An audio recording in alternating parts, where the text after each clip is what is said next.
디지털 시대의 아날로그 세대. 혈관에는 파란 피가 흐르며 혈액형은 I형, 손과 발에는 물칼퀴가 달려있고 말투는 조 PD의 랩처럼 불손하며 그들이 부는 풍선껌에는 골뱅이가 그려진다. 사랑은 움직이는 것이라고 노래하며 정보의 초원에서 새로운 것을 찾아 끊임없이 논의는 정보 유목민, 우린 그들을 N세대, I세대 혹은 M세대라고 부른다. 1994년 6월 한국통신, 현 KT2 일반인을 상대로 인터넷 서비스를 개시한 지 10년. 인터넷은 생존의 전제 조건이 되었고 우리들은 지금 인터넷에 접속한다. 고로 존재한다라는 명제와 함께 자의반 타의반으로 살아가고 있다.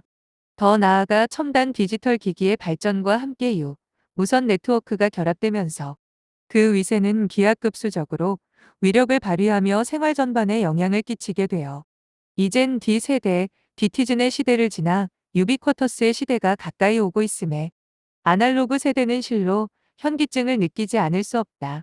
아날로그 시대에서 살아왔고 아직도 아날로그적 사고에 젖어 있지만 그래도 젊은 오빠 언니가 되고픈 30대 후반의 아저씨, 아줌마들이 20대에서 30대의 디지털 세대를 이끌고 의사결정을 주도해야 하는 입장에서 겪는 고민과 비애는 한두 가지가 아닐 것이다. 우선 아날로그 세대가 겪고 있는 몇 가지 비애들을 살펴보자. 1. 최첨단 기능이 있는 휴대폰이 아무런 의미가 없다. 아무리 딸아이한테 배워도 전화 걸기와 받기만 하고 좀 더 배운다. 한들 제조사에서 기본적으로 제공하는 통화 연결음 서비스를 이용하거나 주소록을 활용하는 정도가 그 전부다. 하루가 멀다 하고 통화 연결음이나 배경화면을 바꾸고 잠시도 가만 있지 않고 누군가에게 SMS를 날리거나 게임을 즐기며 새로운 제품이 나오기 무섭게 바꿔버리는 그들을 이해하지 못한다.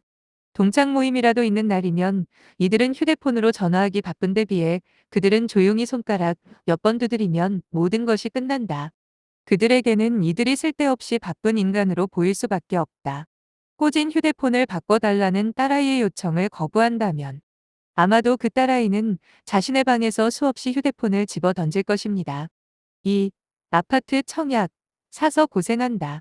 얼마 전 사상 최대의 인파가 몰렸던 서울 용산시티파크 청약의 그들은 단 5분 만에 청약을 완료한 반면에 이들은 몇 시간씩 줄을 서서 기다리며 청약을 끝냈다. 그러면서 아주 대단한 일을 마친 것처럼 의기양양해하며 저녁에는 피곤하다면 일찍 잠을 청한다. 하하하. 그냥 사이트에 접속하여 신청하면 될 텐데. 이것저것 입력하고 우편번호 조회하고 결제 시스템을 통해 계좌이체 시켜야 하니 좀 머리는 아픈가 봅니다. 하지만 그들은 이미 이것이 일상인걸요. 3. 일벌레는 더 이상 귀감이 아니다. 이들은 아직도 이메일 파일을 보는데 부담을 느끼며 두툼한 서류 뭉치가 가득한 가방을 들고 다니길 좋아한다. 이미지 파일은 물론 doc, .hwp, .ppt, .pdf 등 다큐먼트 파일을 잘 열지 못하고 귀찮아서 부하 직원에게 리턴하여 프린터에서 본다. 하지만 그들은 주어진 시간에 철저히 효율적으로 일을 처리하고 자유로운 시간을 활용, 개인의 레저, 취미 등 진짜 하고픈 일을 하며 삶을 즐긴다. 4. 가정에서나 직장에서나 권위를 지키려는 모습이 안쓰럽다. 종전에는 호기심 많은 자식들한테 가르쳐주는 것이 재미없고 모르는 것이 없는 대단한 존재였는데 요즘은 질문의 80% 이상 모르는 것만 골라 질문한다. 그들은 인터넷 검색을 통해 알아보고 그래도 모르는 것에 대하여 질문하기 때문이다. 그래서 나의 별명은 인터넷 찾아봐가 되었다. 질문에 대해 명확한 답을 줄 수 있는 경우가 거의 없기 때문이다. 또한 어버이날 카네이션도 안 달아준다고 하면 아마 이메일도 읽지 않냐고 핀잔을 받는다. 이메일에는 엄마, 아빠가 좋아하는 배경음악과 예쁜 카드에 그들의 사랑의 메시지가 영화 자막처럼 흘러 나오기 때문이죠. 직장에서도 마찬가지이다. 이들은 10년 이상의 경험과 다양한 계층의 인맥을 통하여 그들이 구할 수 없는 고급 정보들을 옮겨주고 위세를 부렸지만 이젠 더 이상 통하지 않을 뿐만 아니라 상대적으로 업무 부담이 적은 그들이 오히려 특정 정보에 대해서는 더 많이 알고 더 다양한 시각으로 바라보기 때문에 이들이 그들을 설득시키기란 여간 힘들지가 않다. 나이가 곧 그 사람의 지식 수준과 정보량을 대변하는 지표가 더 이상 될 수가 없다. 오히려 그들에게 배우려는 정신 자세가 더 필요한 시대가 되었다. 5. 은행 일이 겁난다. 일반 직장인은 관련 부서를 제외하고 은행 일이 별로 없지만 자영업을 하는 사업자는 공과금 납부에서부터 현금 입출금 및 계좌이체, 거래처 대금 송금 등 직접 감당하여야 할 부분이 상당히 많이 있다. 하지만 은행에서는 요즘 공과금 수납을 직접 하지 않고 자동기기에 넣어 처리하는 데 설명서가 큼직하게 붙어 있는데도 불구하고 무슨 말인지 몰라. 경비원 아저씨께 도움을 요청하거나 우체국으로 발길을 돌린다. 우체국은 아직 직원이 직접 공과금을 수납하여 줌. 또한 급한 일은 꼭 은행 업무가 마감되거나 쉬는 토요일에 발생하여 일을 처리하느라 생고생을 다한다. 휴대폰, 인터넷, 통장, 카드 등으로 얼마든지 일을 볼 수 있는데도 불구하고 쩔쩔매는 사람들이 한둘이 아니다. 이렇듯 우리 주변에서 일어나는 아날로그 세대들의 고민과 비애를 나열하자면 아마 지면이 부족할 듯하다.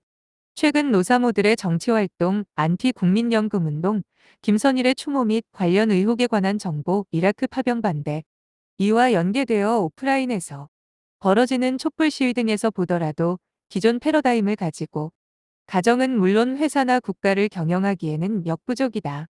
연예계도 마찬가지다. 음반 판매가 단군 일의 최악의 상황을 맞이하고 있으며 연예인이 되고자 하면 종전에는 폐쇄된 경로를 통하여 기획사나 영향력 있는 관계자와 밀착되어 점지된 특정인 위주로 데뷔하였으나 지금은 본인이 능력만 있으면 데뷔할 수 있는 채널과 수단은 무궁무진하다. 대표적인 사례가 몸짱, 아줌마다. 즉, 디지털 시대가 아날로그 세대에게는 끊임없는 노력을 요구하고 있지만 모든 사람에게 하루 24시간을 똑같이 부여해주는 것과 같이 특정인이 독점했던 많은 기회와 정보들을 공유하게 해줌으로써 시련과 기회를 다 같이 주고 있음을 인지하였으면 좋겠다.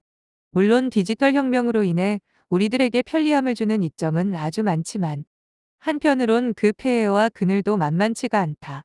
겉으로는 정보의 공유라 하지만 실상을 잘 살펴보면 더욱더 정보의 독점 현상으로 빈익빈 부익부를 부추기고 있고 스팸이나 개인 정보 유출, 디지털 소매치기는 물론 아빠는 포르노, 엄마는 고스톱, 아들은 게임 중독, 딸아이는 채팅에 빠져 헤어날 줄 모르고 이로 인한 사회적, 경제적 폐해가 이만저만이 아닐 것이다.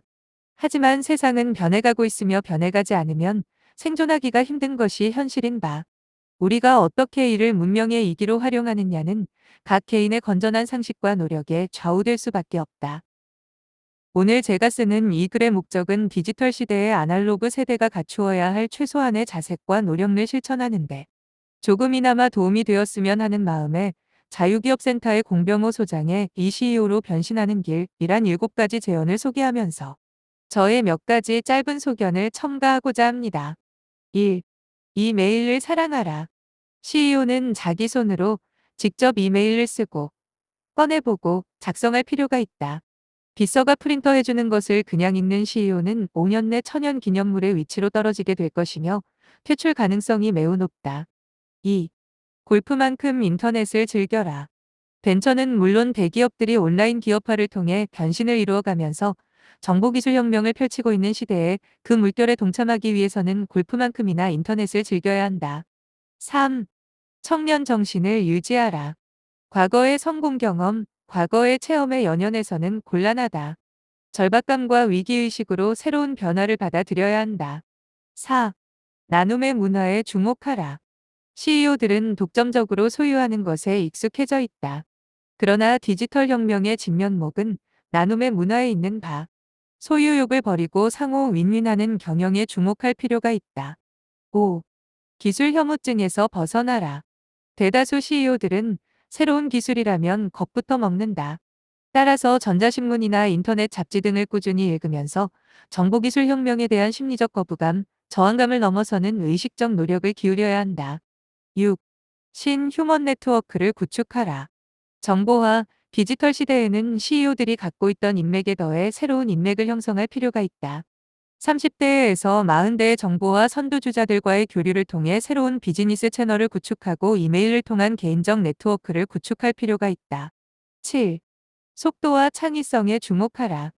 대기업들이 조직 말단으로부터 조직 상층부까지 실시간으로 정보가 흘러다니는 시스템 구축 등 소기업이 가진 장점을 공유하는 방향으로 재편되지 않으면 살아남기 쉽지 않을 것이다. 이상은 공병호 소장의 글이며 여기에 저의 생각을 첨가합니다. 8. 작은 홈페이지를 가져라. 간단한 홈페이지나 카페를 만들어 운영할 필요가 있다. 취미가 같은 동호회 회원도 좋고 직장 동료나 귀족들이라도 좋다. 자주 만나지는 못하지만 항상 곁에 있는 친구처럼 대화를 주고받으면서 다양한 계층의 사람들을 만날 필요가 있다. 사이트를 잘 만들려고 하면 오히려 짐이 되고 주객이 전도되는 바 스스로 자제할 줄도 알아야 한다. 최근 삼성전자를 비롯한 몇 기업에서는 사이질로 인한 업무 및 네트워크 저하를 이유로 사이트 접속을 차단한다는데 정말 아이러니라 하지 않을 수 없다.